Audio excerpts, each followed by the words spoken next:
имкони иҷозаи вуруд ба Иттиҳоди Аврупо ба шаҳрвандони Тоҷикистон аз 1 июл. Рӯйхати кишварҳо бар асоси тавсияи Комиссияи Аврупо тартиб дода шудааст.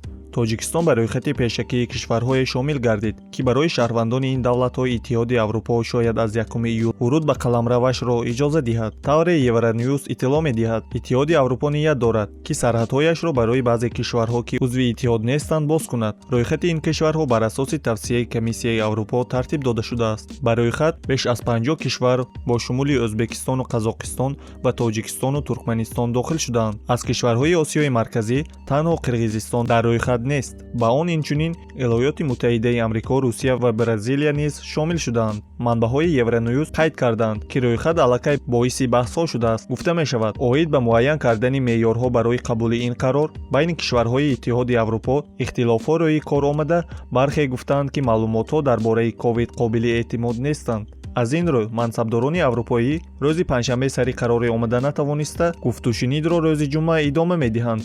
манбаъҳои нашрия инчунин зикр карданд, ки рӯйхатҳо ҳар 2 ҳафта бозбинӣ мешаванд. рӯзи 25 июн созмони ҷаҳонии тандурустӣ эълон кард, ки 30 кишвари Аврупо, ки дар онҳо маҳдудиятҳои карантин сабук карда шуданд, ҳафтаи гузашта бо афзоиши шумори ҳолатҳои ошкоршудаи сироят аз COVID-19 дучор шуданд.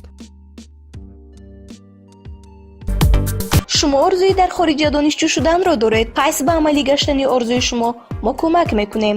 Университети давлатии Русия дар Нижегородский област ки қарор дорад, донишҷӯёни тоҷикро даъват мекунад.